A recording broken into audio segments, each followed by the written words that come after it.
Welcome back to the ASN Dad Chat. We're a podcast and community dedicated to making sure no ASN dad in Scotland has to walk this path alone. Our goal is simple: real talk, real honesty, and sharing our own experiences to help you navigate the system. Whether you're in our meetup group already or just finding us now, you've got a seat at the table. And just a reminder, we aren't experts, we're just dads, and this is just experiences and opinions, not medical advice and not legal advice. Now let's go on with the chat today. Hello and welcome to ASN Dad Chat. I'm Andy and I'm joined by Glyn. Hello. And Barry. Hello there. How's your week's been? It's been okay. It's been alright. School's finished for the summer, so had to try and plan our summers out a little bit. Yeah, it's been good. Previous school he was at, he always used to really get kind of distressed with like end of term and stuff like that, and obviously kind of routine being out the window and stuff like that. Whereas this is the first year we've had a proper end of term in the new school, and it's been Seamless. Really quite positive, quite much better. So you're feeling quite confident in the summer it'll be plain sailing? No, it started off okay, but yeah, we've got a long way to go. What about yourself, Glenn? How's your week been? Yeah, we're finished up for this year now as well. Elijah doesn't do terribly. We're finishing up. It's the weeks to come. Obviously, like a week or two down the road when he's not going to school anymore and you can't figure out what's wrong, then that's when the regulation tends to go out the window. But we've got a fairly big mix of things already started for the year to come. It's his birthday weekend this weekend, so we'll have a party for that. And yeah, with charities and events going on, I think we'll be good for the holidays. Hopefully, we'll see what happens. Yeah, no, I'm the same. I think my calendar's filling up to try and keep as busy as possible. Obviously, as we discussed in one of the previous episodes about planning for summer, one that you can maybe listen to, Barry. Yep. Have you listened to any of them, Barry? I listen to them as I edit them. Yeah. Good. And what's your thoughts? I've cut most of it out. No, it's been an alright week. I mean, to be fair, last week Ashton was off sick, which was obviously a bit annoying because it meant that we had to take some time off work to watch him.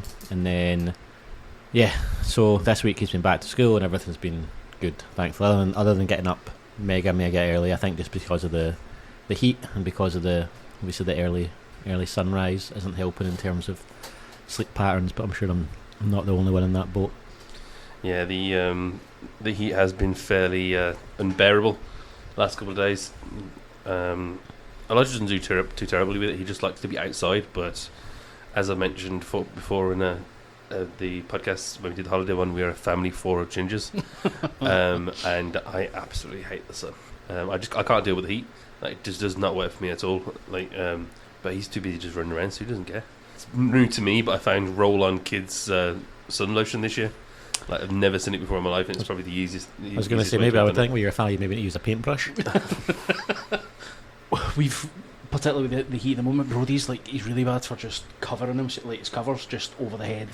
Yep. Just that's how he falls asleep, regardless of the temperature. Like that's how he wants to fall asleep. So we're having to pretty much, as soon as he stops moving, and get the covers away, otherwise he just ends up cooking. It's probably like a routine thing. Same with Ashton, he'll be in bed and I'll be literally lying next to him sweating, but he'll still want to have the covers on him. And I think it's just that way probably in his routine, his head, it's like, well, I'm in bed, I get the covers on. Yeah. I mean, it's probably the sort of thing that if I was to look at it properly, try and get some sort of summer duvets. Do any of you guys do that? I know some people do summer duvets and winter duvets. Probably should, but I've never thought to do it in my life, really. I pretty much just take the covers out the sheets. If it gets too hot, just take the covers out. You just have the duvet cover on you. The wee... So the actual duvet? No, not the duvet, the bit that covers the duvet. You just take the very small sheet off and just use a duvet? And just that and my jumper. You still got the layers on, you've just taken the middle one out. You just go to half onesie at that point? Just a half, see? Yeah. Aye. No, fair enough. Yeah, I think the sun is very... it's very hot. The heat is making things difficult, because it's that way of constantly trying to keep them covered in sun cream, and then it's the whole kind of winded down at night. Like, you'll get to bedtime, but it's still so bright outside, and trying to convince them, like, no, it's actually bedtime. Yeah. And then it's obviously the effect in the morning as well. That the sun's coming up at like 4 a.m. or something. Like, so there's not a big period where it's actually dark outside for them to get into that kind of mood of staying asleep. Yeah, we've got we're kind of quite next to a forest as well, so there's like a load of wild birds and all that at like 4 in the morning, just up for the day, which wakes him up, which means everybody's up. Barry, do you also live with 7 dwarfs? I do. And what are your kids like in terms of like ice poles and ice lollies, ice creams? And Ashton quite likes to have them, but he's very messy with them. Like, he'll always bite the bottom of the cone first of all. He doesn't have that kind of concept that he needs to actually stop it from melting down the sides, so it'll always be a case of I'm having to eat it at the same time as he is, so it's not dripping all down the sides. I mean, I think we just call that dad tax, don't we? That's Like, I mean, job. Elijah's bad for it with ice creams as well. I tend to give him more ice lolls. Like, he enjoys like the fruit pastel ones, or like a rocket. But I'll give him a bowl at the same time. Have you seen those wee things you get? It's like a wee bowl, but it's got the slot built into it. You can put the stick in, so it literally catches, so you can still hold it. It's like a wee bucket, But it basically just catches it all at the bottom. Is that like if you make them yourself, or is that? No, it's literally it's basically a bowl, but it's got a wee holder for the stick to go in. Right. Okay. It's basically just like a gripper, but Right. it's got like a cone around it, so that it can catch all the dripping Just juices. get like a wee paper bowl and just stick the ice lolly stick through it. Well, then if it's paper, it's going to get really wet. No, but like, yeah, true. Okay, fair enough. But yeah, so the one I'm Try to save referring money. to, yeah, Jesus. plastic would probably be good to get. What you, Barry? How's Brody with? He doesn't Cold. like ice cream or ice balls or anything like that. He Madness. doesn't. He eats chocolate and that's it. Like, regardless of the weather. in terms of treats, that's pretty much it. He started getting into like Haribos. But Is it because they're too cold, or is it? Like he used to love them. I don't know. He Right, just okay. he just went off them one day. Just never went back to them. So It could be that way. That I know that I always find that the concept of food for Ashton, that I don't think he would ever have things like soup or anything. So Ashton eats with his hands. Yeah. So I think when it comes to soup, I think it would be quite confusing to him, being like, this is liquid, but it's food. Like, what is this sort of thing? Like, I don't really know how it would go if he's just trying to pick up soup the full time. just scooping it. Yeah, so it could be that in terms of ice cream and melting, and Yeah. if you're saying that you're doing this whole dad tax thing quite a lot, maybe Brody just doesn't want that risk. Yeah, maybe he doesn't like ice cream because I never offer him it. Keep it from me. But no cold treats for him. No, it's sort of difficult. It's pretty much just the same foods. Same foods. All weathers. To be fair, I'm happy to give them ice lolls at any point, because I know then at least he's getting some hydration throughout the day. That's the same thing with watermelon. I've said before, I go through so much watermelon in a week, but at least I know if I'm giving him constant watermelon, he's getting some sort of like hydration there still. Like, even if he doesn't want to drink, which he will do, he's definitely taken more to drinking like an orange squash or like diluted juice. Same with fruit shoots. Like, he's completely gone off like the apple and blackcurrant ones. Now it's only orange. Oh really? Which is a random one, but it is what it is. So yeah, at least I know then he's going to get some sort of liquid still in him, because he just runs around so much that I know he just burns himself out. What if you were to blend the watermelon? Would you take a wee watermelon smoothie drink, I don't know. or is that a risk that he sees you? We destroying tried. watermelon? I think we tried him on like actual like watermelon juice before. Like, we got it from Tesco. I don't remember him drinking it. Yeah, I just wasn't sure in terms of if he was involved to actually see it, the watermelon. No, cut I mean, up and put in. Potentially. But I think it just squash up. I don't think it'd make into a smoothie, surely, would it? I would think so. I think it would just be, if you put it in a Blend blender. If you put it in a blender, it'd be a smoothie. I suppose. So your kid's quite good with like keeping hydrated and sort of drinking, or is it something you've got to kind of force on them when they're running about? I think Ashton's quite good. Ashton drinks a lot of water, so Ashton only drinks water. He won't touch any other drinks at all. But it's like, even when he goes to his after school care, and as soon as he's in the car, he's like, water, because I think they probably just can't keep up with how much he drinks in there. Yeah. But no, he's quite good, and if you forget to give him water at all at one of the meals, I'll just hear him shouting like, water, and I feel terrible. Like he's in the middle of a desert. Yeah. Brody did that to me on my wedding day of all things. Like, Katie had been away sort of the night before, so they were doing the whole kind of bridesmaid makeup, hair, and all that sort of thing. And I had Brody all morning, and he was just trying to put a kilt on a ASN 3-year-old as he was at the time. Just he wasn't having it, and it was just absolutely brutal. And I'm sort of stressed out in my box, and everybody's kind of trying to help, but there's that many people around. It's just making things worse. It was just getting worse and worse and worse and worse. And got to the altar and that. We're kind of waiting on Katie, and he's still like a wee bit upset. And then they come up and they're like, "The bride's here, just to let you know." And he was just like, "Dummy out." Just snapped into this, just like really well behaved, like as if he was a wee angel. And as soon as Kate got in, he was just like, juice. And she was like, "When did you last give him a drink?" And I'm like, "I have no idea. Like, I've had so much going on. Save me, help like, me. Juice. Like, in a pure panic. And I'm like, great. Someone grab a drink now. Yeah, before the wedding kicks off, for the love of God. So he grassed me in an absolute belter that one. Yeah, no, I think it's that way when Ashton's in the car, if we're driving and maybe we've not got a bottle of water with us, or if he's ran out and he's just in the back going, water, and you have to be like, I'm sorry, we don't have anything, as if we're like starving him in the back of the car. Is that a routine thing, or is that just he's literally kind of thirsty? Starving him in the back of the car? No, there's no routine around that. No, personal choice. Yes. I think he's just quite good at asking when saying when he's thirsty. He knows good. that obviously we can get him water in most places. But the one thing as well, the amount of water bottles that we go through, they just get lost constantly. Oh I God! think I've just got like a recurring order on Amazon of these specific sports bottles or sports cap ones. Right. Just constantly order them again because I don't know if they get lost. Yeah. Is it the hard top ones or is it the soft ones? So it's the hard top ones. So it's not one that you have to like pop up or anything, but they're non-spill. So it's really good. Because otherwise, if we're giving any different ones, the water just goes everywhere. So they are brilliant. All he has to do is like soak on it. He doesn't have to pop it up or anything like that. So yeah, they're really good. Yeah, we've had a couple of times with Elijah. He's trying to find the sort of lid for him, because if it's soft ones, he just gnaws through it and completely rips the thing off, and then just starts spilling everywhere. Yeah, well, these are just solid plastic. So. Right. I think his school one's like fairly solid. That just flips up. So I think that's what we tend to use for the most part now. Yeah. Fair. So on that as well, do you guys kind of struggle with the boys like asking for food or drink or anything like that? Is that no, for Ashton it's opposite. Like we can't get him to stop eating just now. That is, so Ashton will come in from school, he'll have his dinner, immediately want skips, then it'll be beers, then it'll be like blueberries.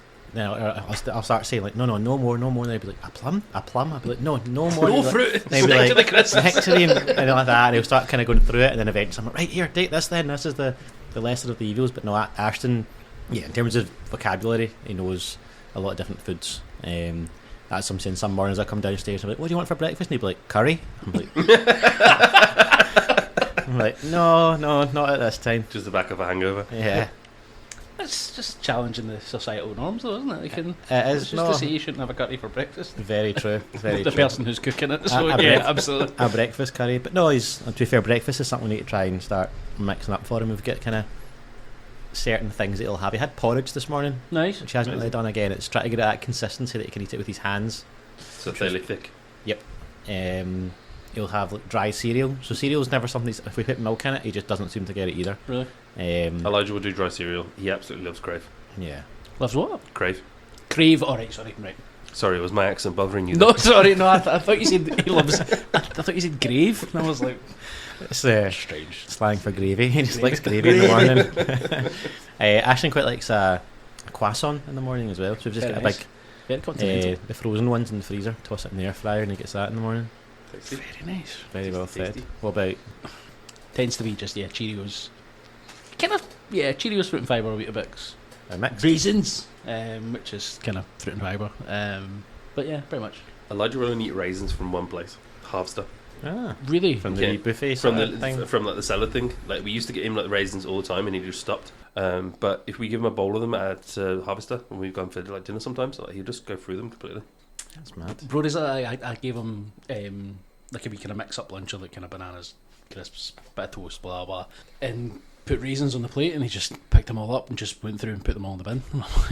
And then the next day I gave him it in a box, and he was just like, scanning it away, no bother. So it's the same thing. Like it needs to be in its chosen container for whatever reason. Yeah, these things are mad, and that's what it's like. You would have to literally give an instruction manual to say these are all the things, because that was like I think I've said before about how Ashton will only use like 2 specific plates. Yeah.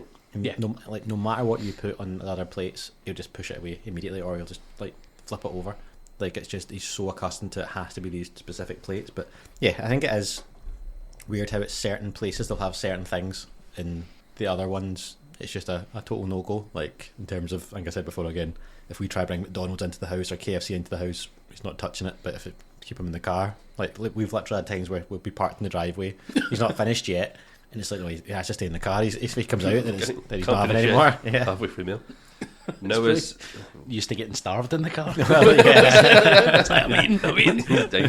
Noah started to do one of the things we started to pick up on things like that.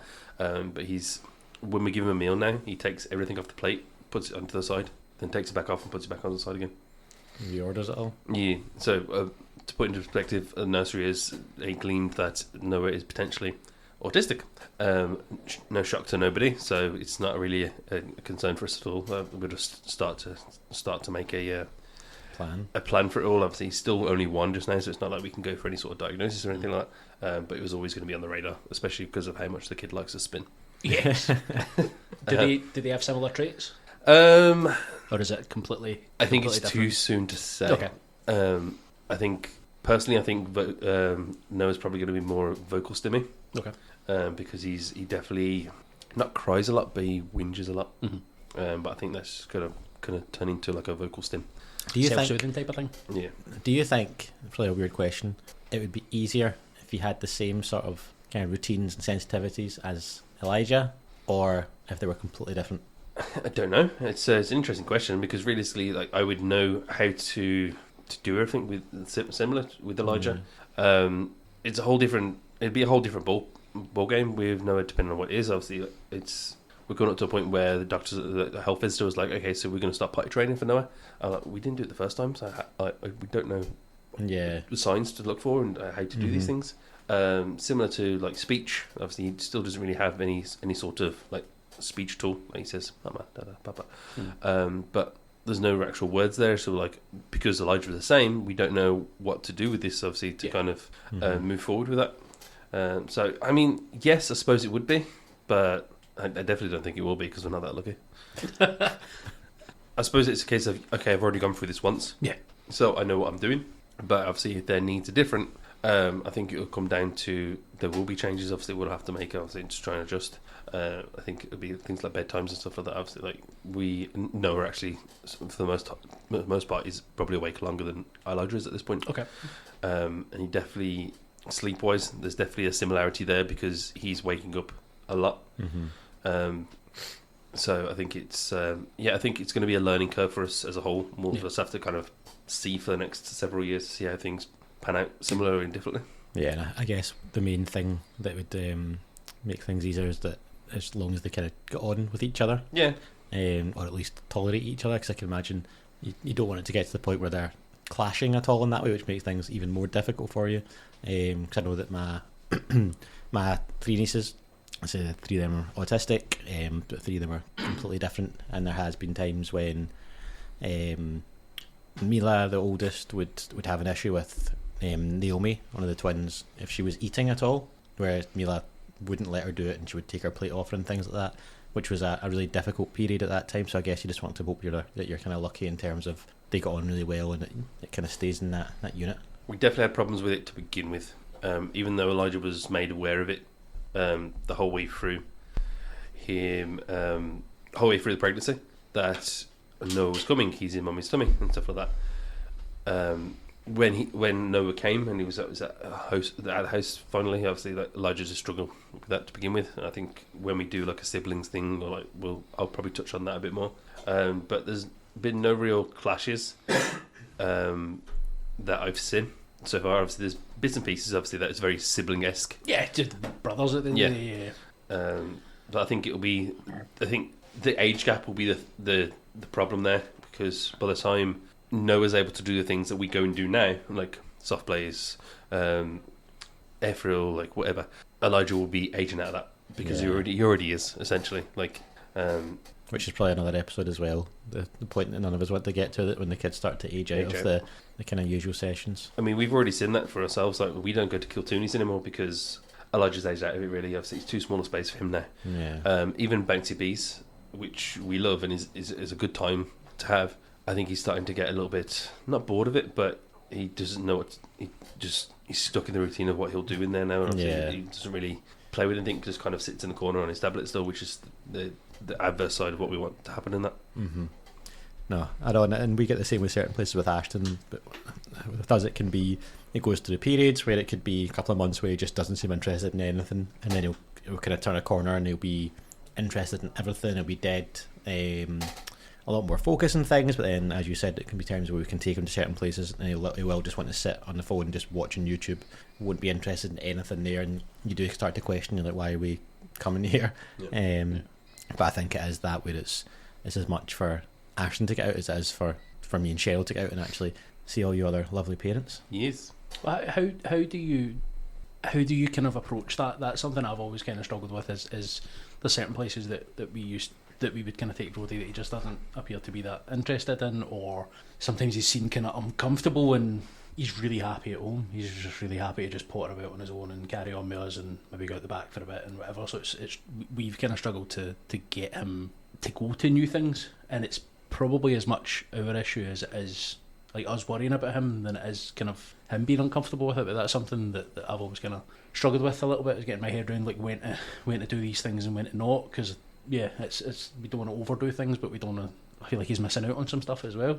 Yeah, 100%, and it is hard because you're just having to make your best judgment. We've been saying there's been lots of times where Ashton maybe doesn't want to go somewhere, but we'll know that as soon as he gets there, he'll enjoy himself, and it can just be that whole getting kind of past the threshold. It can be the transition itself is the most difficult part, and I think that's the thing that we've always kind of worked on as well. So we used to be very against, we'd go through periods where we'd be like, we need to get Ashton off the phone, he can't just be on this sort of thing, whereas now we kind of rely on it as much as like a kind of transitional object. So if Ashton's like, no, I don't, like if he basically just says like stay home, I think that would a lot of the time be his choice, unless it's going to like his Auntie Katie's or certain places that he's really, really focused on now. Whereas if we'd be like, right, here's your phone sort of thing, let's just go, and then we just know that he's going to be happy while he's got the phone anyway. As soon as we go there, then we kind of get his reaction at that point, and obviously if he's not enjoying himself, we'll leave at that point. But I think that's for us, because and it's in a selfish way as well, that you don't really want to just be stuck in the house the full time, that you know that you're going to end up overstimulated, he's going to be the same, it's not going to kind of work well for anyone. So that's why I think me and Cheryl probably do try as much as possible to push Ashton where we have to, but then we also do like listen to Ashton as well. So we do appreciate that now more than ever he does have his voice. So if he say he doesn't want to go somewhere, then we're not going to just automatically be like, well, you don't have a choice, we're off ski sort of thing. But I think we just know that you know his boundaries and you know how much you can push essentially. So to answer your question, I don't really know. You guys are really good at, like, I've seen that a couple of times with you guys, you're really good at judging like when he's just about had enough. I remember it was like some like teetering on a meltdown or something like that one he had said, and it properly stuck with me that you've like, obviously we were out a couple of weeks ago and he looked as if he was having a great time, but there was a couple of wee moments and I think you guys were like, that's enough, let's I think this is just knowing the signs, and if anything that's because we've had lots of bad experiences as well, because we know that there can be certain times, and I think we've mentioned before, I don't know if it's the same with you guys, where Ashton can get so high that it just drops immediately, as if he gets too emotional, and that happiness, or he could get too obsessive, he wants more of that thing that's making him happy. So we kind of know, like, no, it's time to go, we've had enough. Like the manic stage. But it is all trial and error. Like, we kind of know at that point what Ashton's into, so it might be a case of 1 month we might push him a bit more, the next month it'd be like, well, no, he's not going to be into that just now, let's stay home. Like at the moment just now, I think the thing that kind of me and Cheryl have tried to recognise most is try to tap into what he is open to most at that point and what he is really into. So for example, just now he really enjoys going for walks down to Starbucks or down to Greg's, and he quite enjoys getting out of the house and going into the shop if he can get some blueberries or some cookies. So it's almost kind of been like given that whole reward to be like, let's go try this. On the way home we'll stop off into the shop and we'll get, and he'll be like, cookies, and like, there we go. So it's kind of like that whole negotiation, so that he does know that there is something for him in the end, so he isn't just thinking that he's getting dragged out of the house. He has that kind of reward in the end, so he knows that it's almost like he's going to have his phone. There's maybe a bit in the middle that he's not sure about, but he knows it's ending with, again, something he's comfortable with. Yeah, that makes a lot of sense. I think with us, it's probably a sort of hangover from when he used to hit out when he was distressed, or he hit out quite regularly when he was distressed, and that's then impacting on other people's time, and he would carry that with him all day and have a generally a terrible day for the sake of sort of 10 minutes, as I've probably said before. So I think that's something we need to maybe revisit and try and do that over the summer and get him in and about more places, and just get him in and about it. Get him in about it. Just let him out the door. Just Yeah. come back when the lights are on.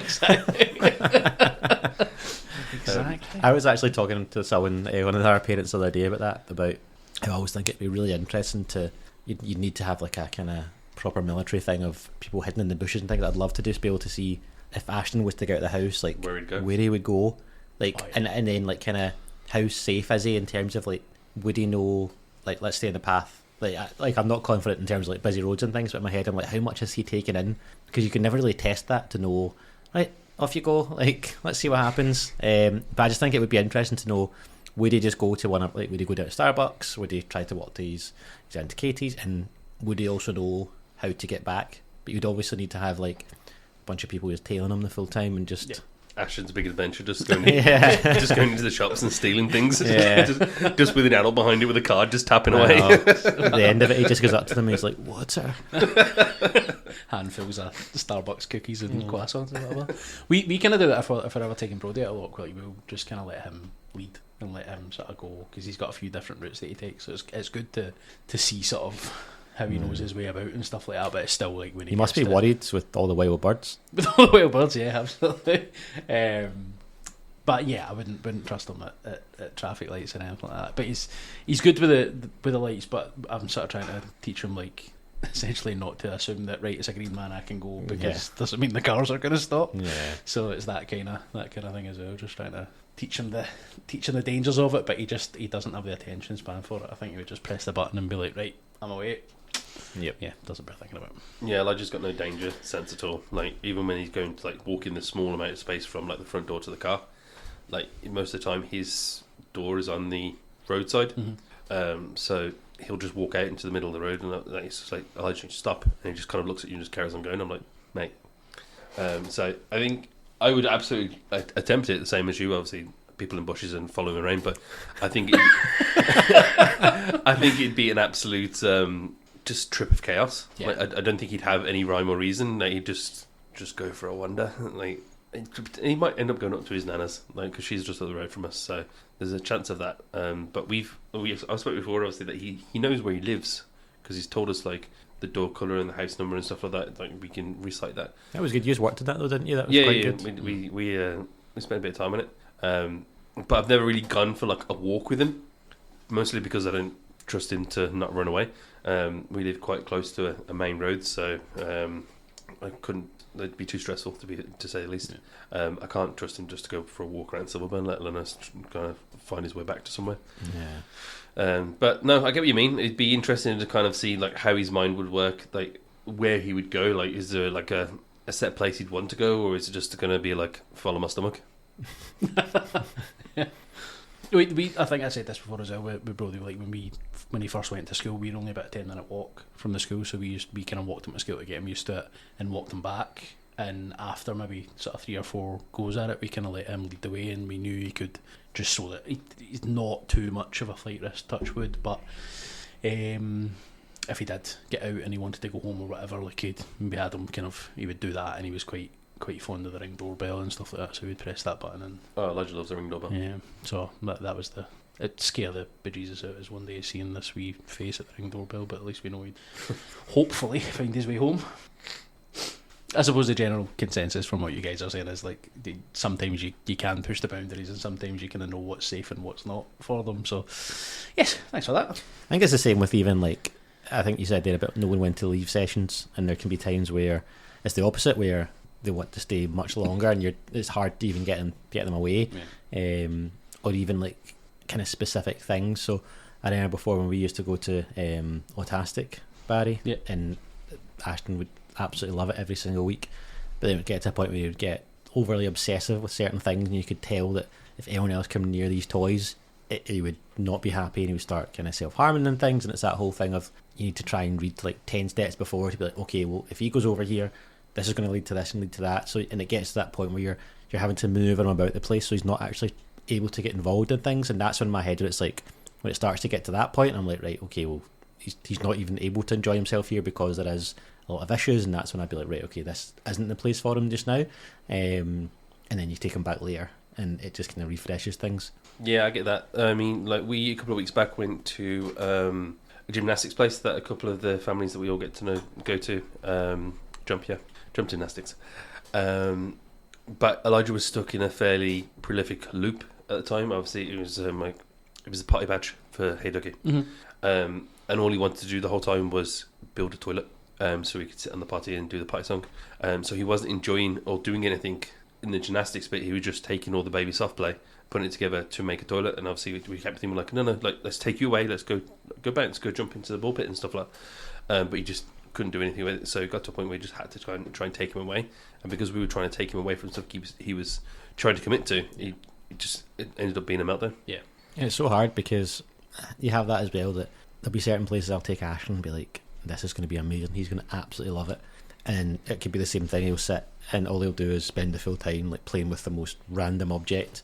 And it's so hard, especially like you said there, Glyn, to be like, no, like you should like enjoy the rest of this, you're getting too obsessive with this sort of thing. And then also, that's what you said, Barry, as well, that it's just knowing that balance, because it could be that if he wasn't stuck in such a loop, then it could have been fine just sitting playing with a soft play, but you just know that it's going to just get worse and worse and worse. And I think that's something that's difficult, that maybe not anymore, but it was getting your head around that your opinion doesn't really seem to match theirs. If I'm going to be like, this is going to be amazing, he is going to love this, and it usually tends to be the opposite. I thought you were going to say your opinion doesn't matter, but that's also the case. Yeah, I mean, we've said before, isn't it, that like autism can tend to be like their thoughts and their processes are all they can think of at times. They don't take a lot of the things into account, and it's not their fault. It's how they're wired. Yeah. And we used to just go back to what you were saying about autistic in the past as well. We used to take him. He went through a period of really really kind of struggling, and we'd spoken to them to say like, I don't really know what to do here.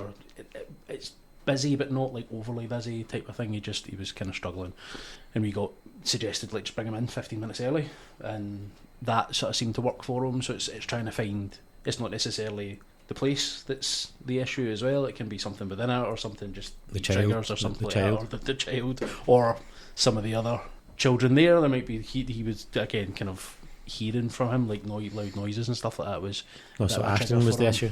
No, not at all. To be fair, I kind of there was a point in time where he was like a little bit startled by it type of thing, and he used to have a great time with Ashton though, and I'd kind of. And you split them up. I just no, but I used to, at any time Ashton stimmed, I would kind of almost cheer like with Brody, just to kind of be like, yay, like Ashton, because I think he would think the noise was like a distress thing, or like, whereas trying to kind of reinforce that as like a positive noise, and he's happy and he's having fun, and you can. So is that your top tip, just to cheer? Just cheer if you hear a noise, yeah. I suppose it's trying to instill that positivity in a situation where they might be struggling. No, I get that. I understand. Obviously, you're trying to, if they're struggling in the section, it's trying to make sure that they can understand they are okay to have fun here. Yeah. Especially if they're not sure about what's going on. It's the same way where, do you guys get it as well, where if your kid like falls, try not to react at all? Yeah, it's kind of like that. Yeah. Because we all have that, and it could be because Ashton, a lot of time Ashton doesn't feel pain. If he takes a bump, if you react, it could just burst out of tears. Whereas we try our hardest to try and just ignore it, and then kind of see like, is he okay? Is he not okay? But it is obviously, they are heavily weighted in how your reaction is. Yeah. So if you panic, they'll. In the terms for me, it's like if I get dead anxious, Ashton just starts to completely wind me up and start flipping tables over and things. So I think they definitely react to, to how you feel. So sometimes they care what you think, just depending on the situation. Yeah. Well, we had the same thing, obviously, like I've said before, with Brody, kind of trying to, when he was sort of hitting out, trying to stay close to him at all times and man mark him and be ready to, shoulder tackle him or whatever if he went for someone or whatever it might be, and that it just made things worse. It just made as soon as they know they're not, as soon as they know that they're not supposed to do it, it almost turns it into a game for them. Yeah. Like, I'm getting lots of attention from Dad here. This is great. Yeah. It's the same with Ashton. Like, if I'm trying to get him to stop doing something, he'll find it hilarious. And yeah, that's the thought of like, stay calm. And just literally a child just like laughing in your face. It's that when they kind of turn around and they're doing the thing and they're like, you see me doing this? Yeah, right, okay, good. See the steam coming out your ears? It's a good laugh. Yeah. They say they're not effective communicators, but they know how to push buttons. Yeah, 100%. For sure. Elijah's got very bad into just going, nope. Whenever you ask him to do something now, he goes, nope. I'm like, who taught you this? And he goes, nope. It's literally about that as well. I'm like, That was one of my worst times was in Brody learned no. Yeah, it's Ashton. Ashton doesn't ever really say yes. He just says no.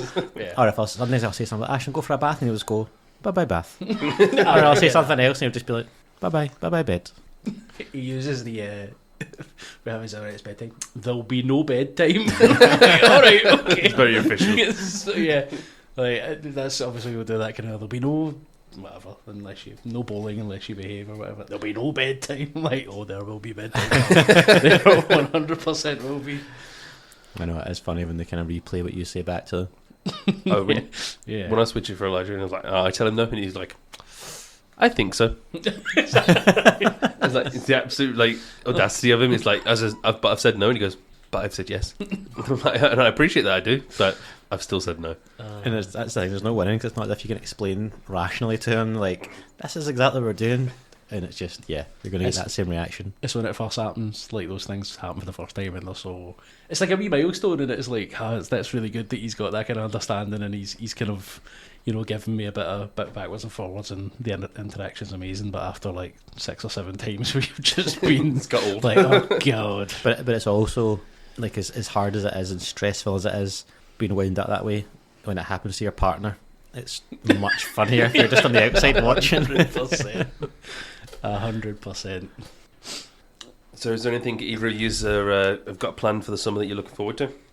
We are going on holiday, so I'm looking forward to that. Ashton always seems to do a lot better in the sun and abroad. Don't need to gloat, poor Glyn. Yeah, so he's the opposite. I don't know, I think it's also the way that in terms of when we go on holiday, we cater it fully to Ashton, so we try and give Ashton as much freedom as possible. So we'll get like a villa that's fully gated and everything, so that he can run about and things. And I always find with Ashton, the more restrictions he's got, the more kind of wound up he gets. Yeah. And whereas if he kind of knows he can have a wander, he can go in at the pool with us and things like that, it's a lot better. So I'm looking forward to that, because it does usually the last few years has been a great holiday with him. So we get to spend some good time with him, and he's usually quite focused to try have some good times away from, and I think especially for us as well, not having to worry about work and stuff, and obviously things like the house. So getting away and getting to spend some quality time with Ashton and my wife Cheryl is what I'm looking forward to. What about you, Glyn? Well, we are also going to take a little trip as well. We are going to do a caravan. Nice. Or like a lodge. We call back to the holiday episode. Yeah, exactly. Then, we got a grant to pay towards it. I can't remember which one it was. Jade put it through. But it's our 10-year anniversary this year for me and Jade. Congratulations. Thank you very much. So we decided what better to celebrate it than take ourselves and the kids with us to a lodge down at, I think we're going to Craigcara. Nice. I think we'll do heads in there as well, as long as the weather's nice down there as well. Nice. Elijah's gone a couple of times and he's enjoyed it. So we're only doing, I think it works out technically a day and a half. So we're going to do like a lunch for ourselves beforehand, so like Miller and Carter to do like a 10-year celebration for us, and then we'll travel down, take the kids with us, and just see how it goes. And it's definitely going to be an undertaking, because we've already been like, what do we need to take? How much stuff are we taking? I'm like, so if you've never done this before, you are in for a shock. It's literally for a day, but we're thinking realistically we're going to have to fill the boot, but then we're like, okay, well, we're not going to be able to take the buggy with us, because we're going to how much stuff we're going to have to put in there, and that's going to struggle if we're going to do heads of air. So it's already become a more hassle than it's worth at this point. Yeah. Those roof box things are pretty good if you can. We took one of them we borrowed one of them to take it to. So I've got like a 7-seater car as well, despite having one child. So and you've always got a couple of ladders though. But yeah, like just to carry all that stuff. But we had basically had the car full and the roof box full to go to Centre Parks for 4 days. It's obscene. I mean, I don't want to take too much. I'm literally going for a day and a half. Yeah. But Well, like, I mean, it's narrowing it down. That's the Yeah. problem. It's like, right, but you might need that, and that could really get us out of a meltdown. Because you don't if I take exactly you that, don't want to I'm get like- there and be like, oh, if we just had this one thing, it would be so much easier. she's already been like, I mean, do we take the spinny chair? I'm like, why are we taking the spinny chair? She goes, it's the only thing that keeps Noah happy. I'm like, Then you're taking the spinach. Yeah. We went away for a weekend for Cheryl's birthday, and we took spinning chair, like we jump pad. We pretty much filled a car with just Ash and stuff. And the same when we go on holidays, he gets a full suitcase with just like foods, toys, different cards and things like that, and literally just all of Ash and stuff. So we'll get to the villa, and Ash will have all of his stuff there that he needs. I think there's a lot. The first holiday we took Brody away on was just like a caravan in Crail, and he was we were there for like 3 days, and like the second day, just from then on in, just he was having a terrible time. We ended up nearly coming home It's like early. a good story to tell, Glyn. Good. there's method behind it, but when he got home, we just thought he's not well, or he's in a terrible place, or not a terrible place. Crail's lovely.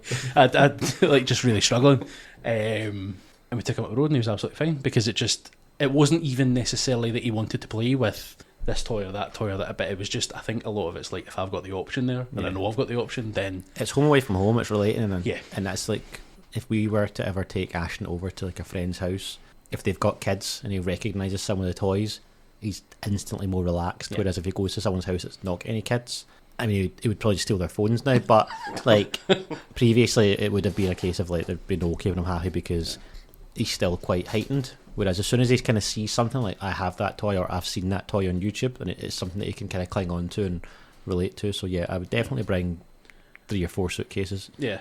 So- Between now and then, just get him into the smallest toys you can find. What I'm reading is, I'm just not going to take any stuff with me, just fill it with kids. You might have to actually just stay behind. I mean, that actually sounds blissful. I'm not going to lie. I think the big thing for us is that we're probably going to find that, I think we've had friends that stayed down Craighcarg before, and they've said the signal's quite bad on where the thing is. So I think media wise, it's going to be a problem for us, because Elijah, as I said before, likes to play Minecraft. So I'll probably have to find a way to. I mean, I've got a Switch, so I can potentially just put it onto there, so he's got the option for it still. I've recently just took it off his tablet because it's draining the hell out of it. Because the tablet's not made for a game like that, apparently. Yeah. Well, that's like with us when we go on holiday. So we'll use like YouTube Premium, and we'll download. So I'll put like a memory card into the phone that Ash can use, and I'll go through his watch history and just sit there for a good long hour and just download pretty much everything that he's watching, so that he can still just scroll through it as if he would normally. It's a good idea, actually. Yeah, I'll do the same on like Amazon Prime for Blue's Clues. I'll go into Netflix and choose maybe things like Paw Patrol, even though if he's not watching that anymore. I'll just choose some things just so that, because it can just be at random. He'll just take like a complete U-turn and be like, I want Paw Patrol now. I'm like, what? It's been like 4 years. So it's like, I'll just put extra things on. So things like that, technology wise, I'm like, download all those. I'll probably have 2 different phones loaded up with all that sort of stuff. Yeah. Multiple chargers, all that sort of stuff. So yeah, I think because we've travelled quite a lot, we're at the point now we're pretty well versed in terms of how to overpack. In terms of like you were talking about the holiday that you guys are going on, is that, and how you kind of catered it to Ashton, is that something do you feel as if is there enough there for you guys as well? Is there like is it kind of a happy medium? Is everything kind of catered towards? Because I think that's something that a lot of people envisage before they have kids, is like family holidays, and we're going to do this and we're going to do that. And for us, it's kind of, you need to sort of pick and choose and sort of know who you know, the things you're planning, who are they for? Are they for you because you want that experience, or are they? Yeah, well, that's why like the amount of research that Cheryl does into the kind of villas that we go to is with that in mind. That it's like I said, that we want somewhere that's completely secure.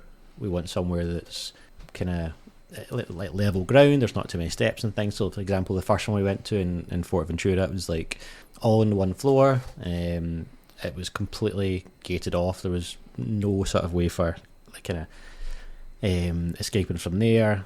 The pool itself was surrounded in AstroTurf. There was a huge TV in the wall, kind of just inside the living room and things. So it was all these things that you kind of know, like, okay, so the TV's fixed to the wall, he's not going to push that over, so that's one less thing to worry about.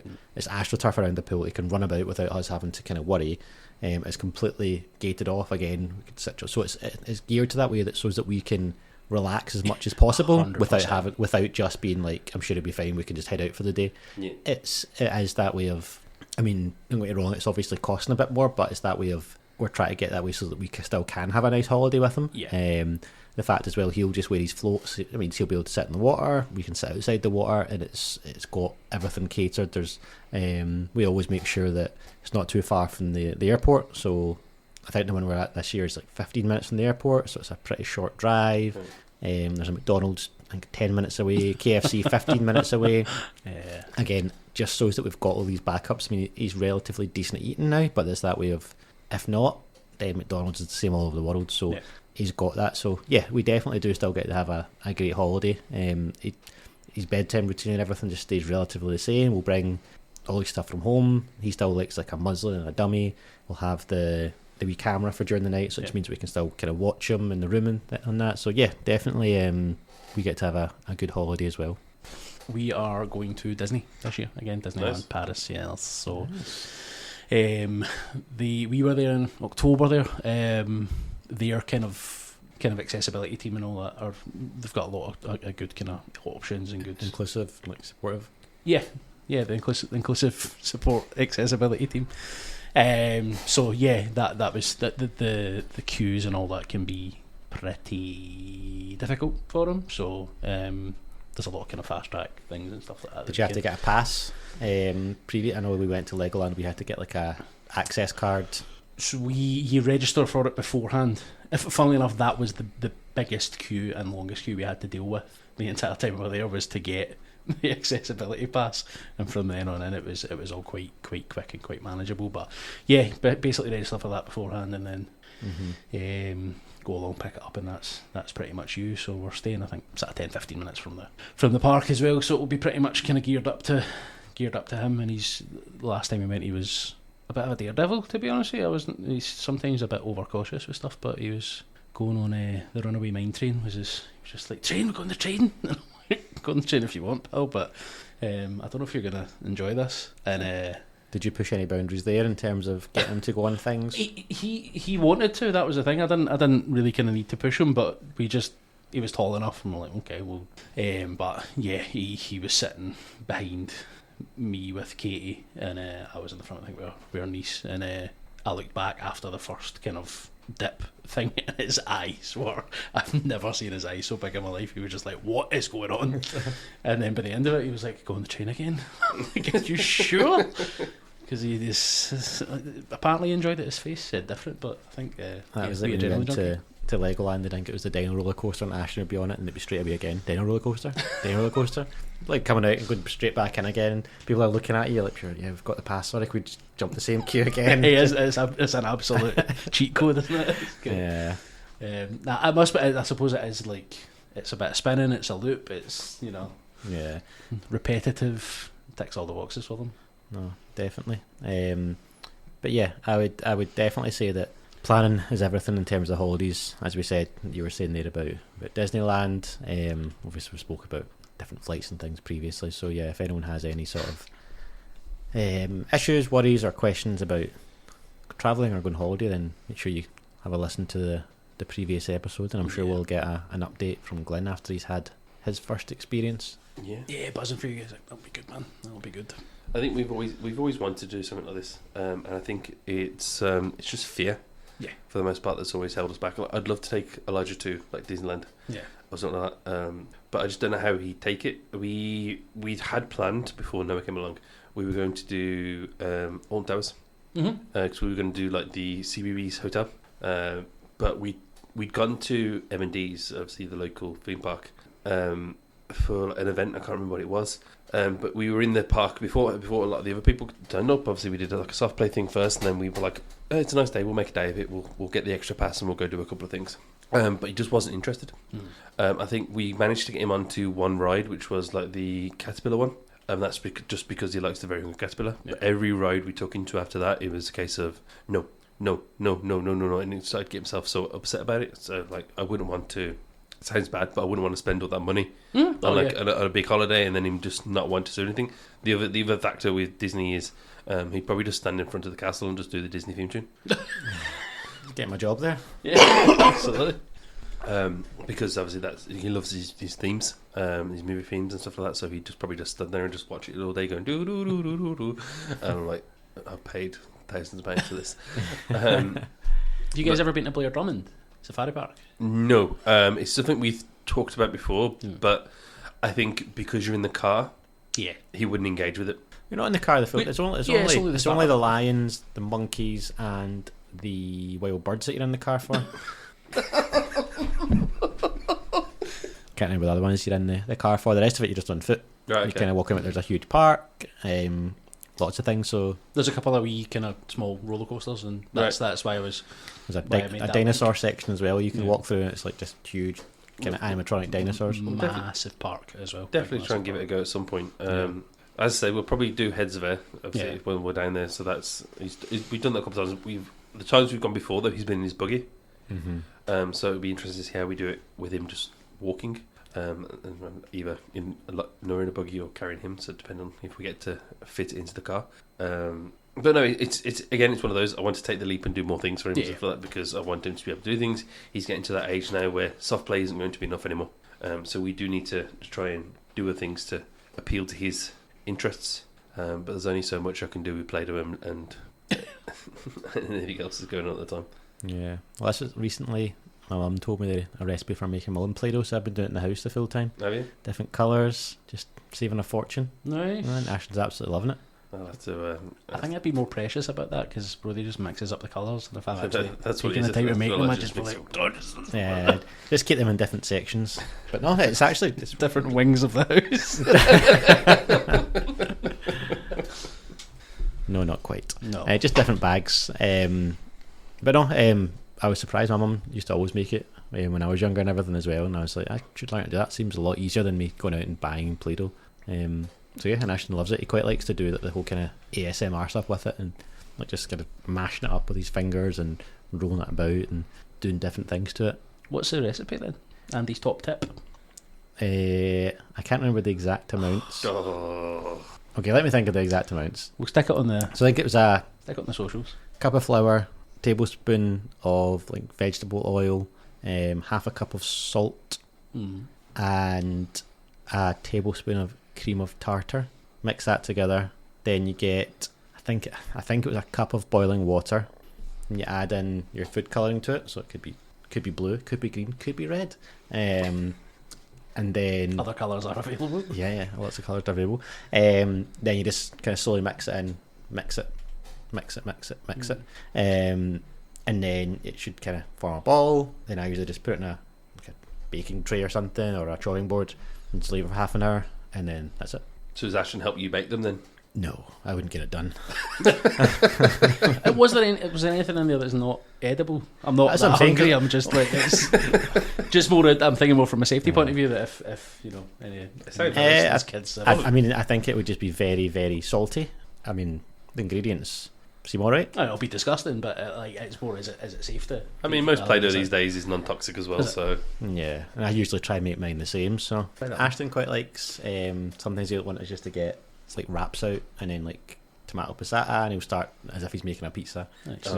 Just make a huge mess. And he'll start singing along to that pizza party song, and then it won't go in the oven. I mean, there's certain times where we actually get pizza bases and we'll decorate it. Like, oh great, let's put it in the oven, and then his interest is gone. Like that's it. Elijah does like one of those Vita pizzas. We call it ghetto pizza in the house. Just because like, I'll ask him if he wants an actual pizza, and he goes, "No, I make pizza." And then he's like, "Get me a wrap." I'm like, and then it's like, "Get me tomato sauce." I'm like, "Buddy, please, at least have some culinary mastersiness to this." And he'll just put some pepperonis and put some cheese, and he goes, "Now in the oven."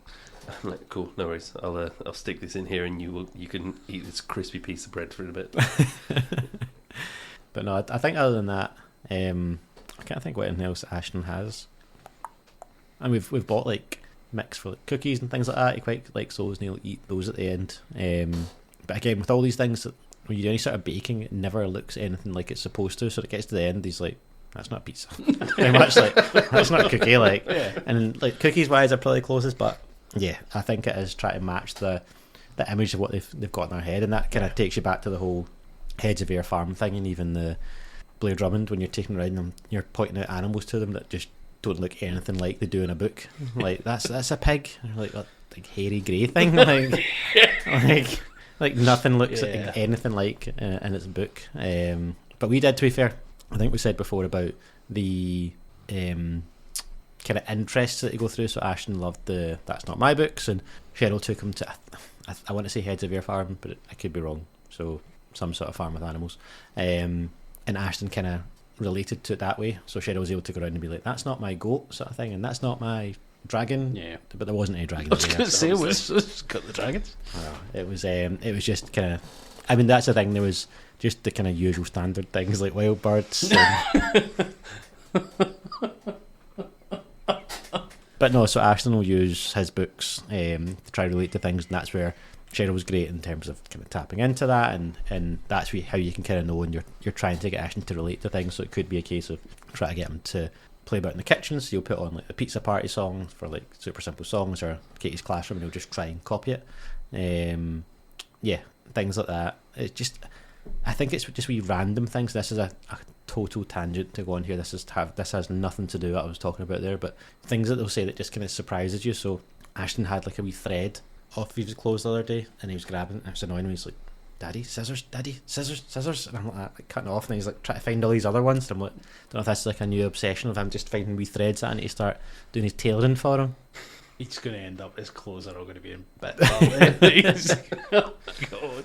Just start picking at it. But it is though, just when they surprise you, like even when I said he wasn't well, like we took him to the doctor, and he just does that much better now because he's been there so many times. Like they're saying, he'll literally, the hardest thing is because he'll go in there, it'll be like, ears, and they're like, no, they're not here, check your ears, and he'll be like, no, ears, because he'll want his temperature done.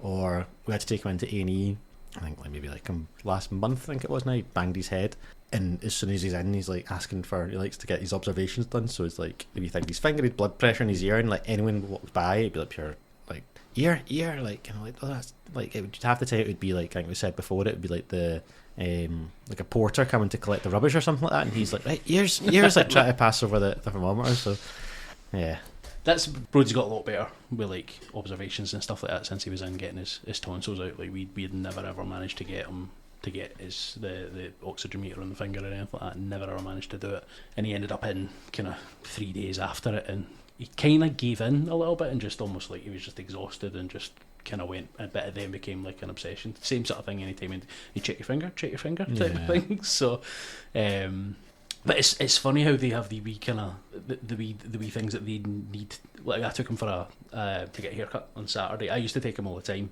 but he started to really struggle, and I ended up basically saying like, he's now associating me with this. So I think maybe, and there's a wee bit of like, you know what, I've taken 4 or 5 of these in a row and I've been battered a few times. So, and he's got so much better. Yeah, so I took him for the first time in ages at the weekend there. Katie's been taking him for the past few while, and they've changed the layout, so the seat was in a different place, and he's like, no, and I'm like, come on, it's still the same seat, it's still the same, you know, just trying to, no, not any. I was like, God, here we go, this is going to be a nightmare. And he started pointing at the drawer and just being like, dinosaurs. And I'm like, what are you talking about? And even, I'm like, have you got toys or something like that? Has he been playing with toys when he's in here before? No, really strange. So he's trying to put the wee gown thing on him, and he's just not having it. And then he basically opened the drawer and there's like a dinosaur gown in it. Like, right, okay, that's it. And then genuinely from that point, sat in the seat, tickle, which is the clippers, like buzz, and then he basically just talked her through the whole haircut. Like the trim was done at the side, and he's like, right, scoosh, kind of thing for the. And I'm like, he's gone from like not wanting to be there to bossing her about. I think as soon as you can get things like this built into like some sort of routine, it's almost like this is so much easier. I think that's the thing with the hospitals too, because obviously they get the obs done on a routine basis. Yeah. It's set. Everything in the hospital is the same. They know what to expect. So, I mean, that's the thing. Some days we've had a lot of time in the hospital with Ashton and Hugo. It's almost as if he's kind of like enjoying it, because it's that way of like, he knows that most of the time we're going out there and getting him at McDonald's because he wouldn't eat the hospital food, so he's getting food delivered to him regularly. He's got all his toys sitting there. He's just getting to lie in bed all day with us just kind of giving him exactly what he wants. All the attention. Yeah, and then he'll have a nurse coming in to see him every once in a while, but he definitely does differentiate between when the nurse comes in and the doctor comes in, because he knows the doctor usually prods him a lot more. So the doctor comes in, he's always just be like, no, that's good. Yeah. Not everybody was a doctor in Brody's one. The amount of people who got promotions when Brody was in the hospital. That doctor, I'm like, no, that's just a visitor. Some randomer, yeah. But the thing with routines, like I'm sure I've said before as well, like we find they're great, but they can be, unless it's something that you can guarantee you can stick to, they can be sort of a bit more difficult, a wee bit counterproductive at times. But it's striking that balance, I suppose. I mean, this is why we don't do soft plays after a certain time. Obviously, we've said a couple of times. Obviously, we try to avoid leaving the house essentially after like 5 o'clock or stuff, because that's when we do dinner, bath and beds. Is this routine, and it's probably to our own hindrance to that point as well, because then we're like, we can't go out after this point because that's when we need to start. This is when the processes start. But we've broke that rule a couple of times recently. Obviously, we play us a couple of weeks ago, and obviously that was quite a late one for us getting back. So how did you do then? It was fine because we just got him straight into the shower, and then we gave him like a little snack afterwards because nowhere else was dinner. I mean, he wasn't really interested in when he was there because obviously you've been there. Obviously, you go there. Too busy in the sandpit. It's the sandpit. Yeah, he loves the sandpit. I hate sand. That's my worst nightmare. I hate it. I think it's worse because it's soft sand as well. Like you can't actually build anything with it. It just throws it about. Just take it home with you. Yeah, pretty much. Yeah, I lifted him up when he got back, and I was like literally like the amount of sand that came out of his dreads and stuff like that. Was like he's literally all over the sofa. But yeah, it wasn't terrible. I think there's aspects of that where we could push the boundaries a bit more for ourselves. But I think routines are a thing there for Jade as well, obviously, because then she knows what time these things are happening for her too. Definitely, and it's that way of we talk about pushing things and pushing the routine, but it's not always worth it. For you to be like, if you've got this set routine that works, you don't want to then, because obviously you said it's went pretty well at We Play House, but then it could have went the total opposite way, and that can obviously put things off for weeks. So it's knowing when to kind of take that push and when to obviously just kind of turn down whatever kind of offers on the table and kind of stick hard to that routine. But I guess, is that going to be difficult incorporating Noah into that routine when? I mean, he's 8 years old now. Realistically, he probably shouldn't be still going to bed at 7 o'clock. So we've talked about the idea of we should technically push his bedtime to later, but it's hard because we then don't get any time for us then after that. Because I'm a very early sleeper, because I'm up with the kids from like 4 or 5 o'clock. I can be falling asleep from like when Elijah's going to sleep, or 8, 9 o'clock. So I'm shattered. Yeah. So it's then we don't get any time for me and Jade to have a wind down or have a conversation. Because we'll then go and have dinner. We'll have dinner, we'll put something on that's in the background, and I'll start falling asleep. She'll shout at me for the next half an hour because I'm falling asleep. So, yes, probably we should push and see how that works for him going later about bedtimes, because there has been times where it hasn't been an issue. I'm actually saying, realistically, with the Noah into that factor as well, we need to figure out where his bedtime falls into that as well. On nights like when we're recording, obviously Jade has to do solo bedtimes, so a lot of the time she's a case of, okay, I'll get Noah down, then I'll go up and get Elijah down. And Elijah still has his melatonin, so that does a lot of the heavy lifting with that anyway. And then you get to go home straight to bed. And then I get to go home and go straight to bed. Yeah. I think it's definitely something we need to look at future planning wise, because I can't expect that he's going to go to bed at 7 o'clock for the rest of his life. Yeah, because it's not viable. Yeah, I think it's the same with a lot of things. You find something that works, and it becomes such a godsend, such a saviour, that you just kind of stick to it and don't vary any. But your situation's very, very similar. We've only obviously got the one, but we've got in a really bad habit. Like 7:30, 8 o'clock, he goes to bed, and then I'll start making dinner for us. So he's had the dinner at like 4, 5 o'clock, something like that, and then I start making dinner for us, and then you're having dinner at like 9 o'clock at night, sitting on the couch, you're in the comfortable chair, you're not moving, and it just then becomes this kind of, it's a difficult routine. It's more of I don't want to say a rut, but it's a bit kind of rut's a good word for it. Yeah. But you need to, I think we've had the same conversation about possibly having dinner and then sort of getting Brody to bed a little bit later and having dinner together, and trying to bring him into that and encouraging him to like sort of sit with us for dinner and stuff like that. Not necessarily waiting till I get home for him to get his dinner, but it's just trying to get that doing that would then probably impact on again the amount of time that we are sort of spending together. Most of the time spending time together doing nothing, which is, what is it that Sam calls it? Is it anti-social time? Yeah. And it seems like you kind of need to be a wee bit selfish at times with stuff like that and kind of do things, because the two yous having that time is invaluable for the kids, because you need that time to refresh, you need that time to unwind before you do it all again from, what was it, 4:30, 5 o'clock the next day, did you say? Yeah. But it's hard as well, because after you've obviously got your kid to bed, sometimes you've literally just had 16 hours of just non-stop, whether it's work, your kid, and then it can be a case of like, now I know I'm quite bad for it for Cheryl, then I'll just start kind of offloading, like asking hundreds of questions. Sometimes you can just be like, I've just been working and Ashton's at the full time. Yeah. Can you just give me a minute? So Yeah. it's almost that way of like, it's your time to spend time with your partner, and it's also your only time to be switched off at all. So it's almost that way of, yeah, getting that balance right. It's the social battery, isn't it? It's everyone's got their own way of recharging. Mm-hmm. Both of us are kind of switch off and don't talk to each other, which is yeah, it's kind of, I'm going to delete that because she'll kill me if I say. But yeah, it's recharging that social battery. It's quite important.